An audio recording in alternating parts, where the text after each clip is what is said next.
Well, the Ruination is now ramping up. During this month, every week, the visual novel will unlock new regions with their own unique story, with one of the last parts unlocking not just Shurima for the event, but that's also when Akshan joins the game. And even though Akshan has not played a major role in the Ruined King story just yet, his lore reveals why he will be important very soon. So in order to get prepared for what is yet to come, today let's have a look at the lore of Akshan. Akshan was raised on the streets of the city called Marwai. This city is currently not shown on the map, but looking into some of the factors surrounding Legends of Runeterra, I wouldn't be surprised if it was somewhere around Vekura or Marowmark. Akshan was introduced to injustice at birth, in a place where local warlords took what they wanted, while most people survived by keeping their heads down and minding their own business. Unfortunately for young Akshan, he could never let bad deeds go unnoticed, and so he always tried to intervene when he saw someone being mistreated. This approach made the boy many powerful enemies, and on one fateful occasion, this left him beaten within an inch of his life. But luck was on his side. An old woman named Shadia found the boy unconscious in the street outside her dwelling. Though the Marwayan citizens never get involved in such affairs, Shadia took young Akshan inside, and against all odds, he pulled through. After Akshan finally got back onto his feet, he realized his savior was no ordinary woman. Shadia was a member of the Sentinels of Light, an ancient order committed to fighting Harrowings and eradicating agents of the Black Myth. She saw Akshan as a troubled youth, stubborn and defiant, but also vulnerable. At first, Shadia and Akshan argued over all the different Sentinel house rules. But then, Shadia quickly discovered there was much to like about him. He had guts, and he knew the difference between right and wrong, a combination seldom found in Marwai. Seeing the immense potential in the young man, Shadia made a deal with him. She would allow him to stay, free from the grasp of his countless enemies, and in return, he would dedicate himself to the Sentinels of Light. And of course, he accepted. Shadia and Akshan formed a fast bond, as she taught him everything she knew about surviving as a solo sentinel. Akshan, the scrappy street urchin, grew into Akshan, the full-grown bane of scoundrels. But even as Akshan's skills grew by the day, he could see his mentor growing more distant and more troubled. At last, Shadia revealed to Akshan what was really happening.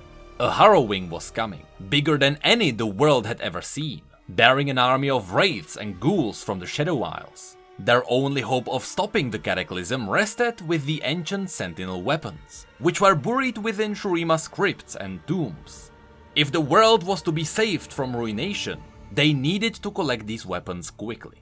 Unfortunately, Shadia was shocked to find that these ancient weapons had already been plundered by the local warlords. She pleaded with them to hand over the artifacts for the fight against the inevitable Harrowing, but the warlords refused, determined to unlock the weapons' mysterious powers for themselves. With time running out, Akshan and Shadia were forced to work with what they had. As they looked through their arsenal, Akshan discovered a particularly striking gun hidden away in the base's vault. Alarmed, Shadia snatched it away and forbade Akshan from ever using it. The weapon, known as the Absolver, was imbued with an ancient enchantment that granted it a strange, unspeakable power. It could take the life of a killer and by doing so restore their most recent victims to life.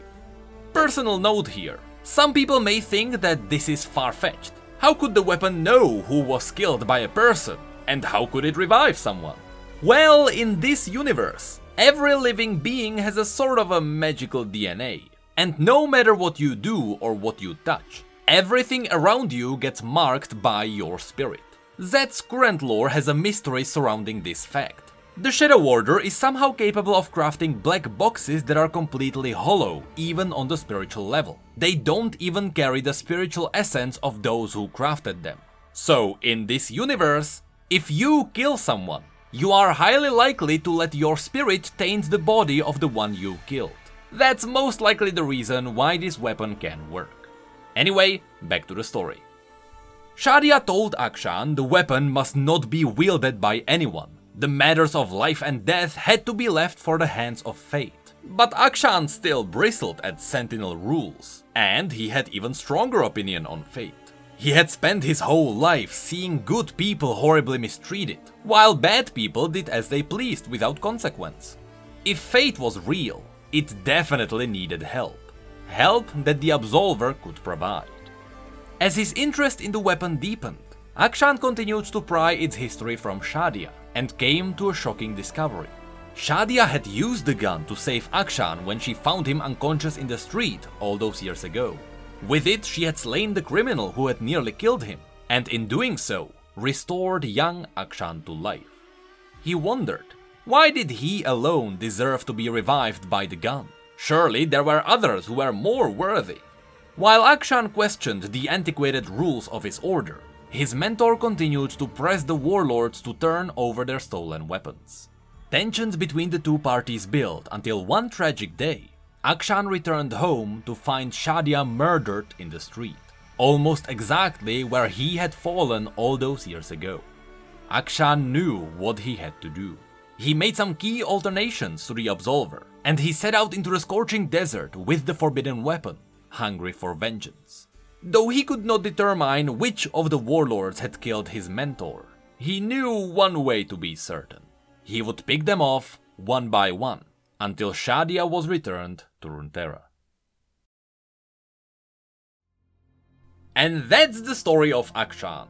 While at first I wasn't that impressed by the new champion, after reading his story, I have to say, this is pretty good. Unlike most of the other new champions who get their stories ended with a cliffhanger and a mystery, Akshan's story is very simple. It is easy to understand, and you know exactly the point of the character in the world.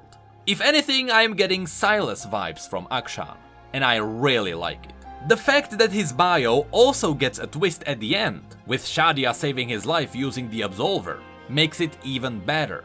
Usually these twists are saved for the color stories and they are not revealed in bios, so this was a great surprise. The only thing that confused me for a bit was Akshan's trailer. There, it seemed like Akshan can revive Shadia whenever he wants, but he decided not to do it because he likes using the weapon. There you are! We live to fight another day! But not you. Not yet. I know you had other plans for me, Shadia. But I choose vengeance.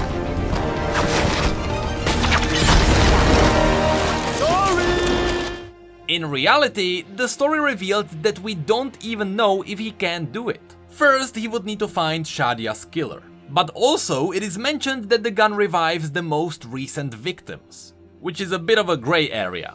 We don't know what most recent victims means. It's a plural, so it can be multiple victims, but what's the time frame?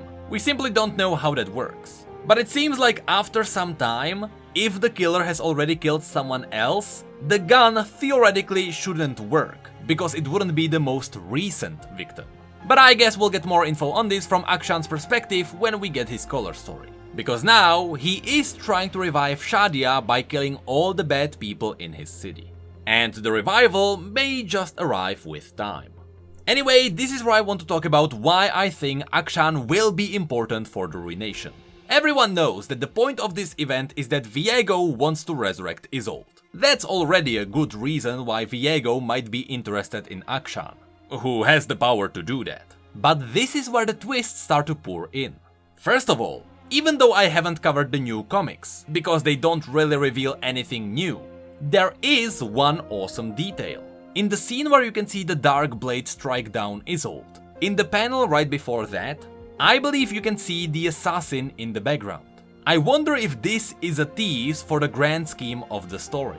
Because, theoretically, if Akshan kills this person, he could revive Isolde.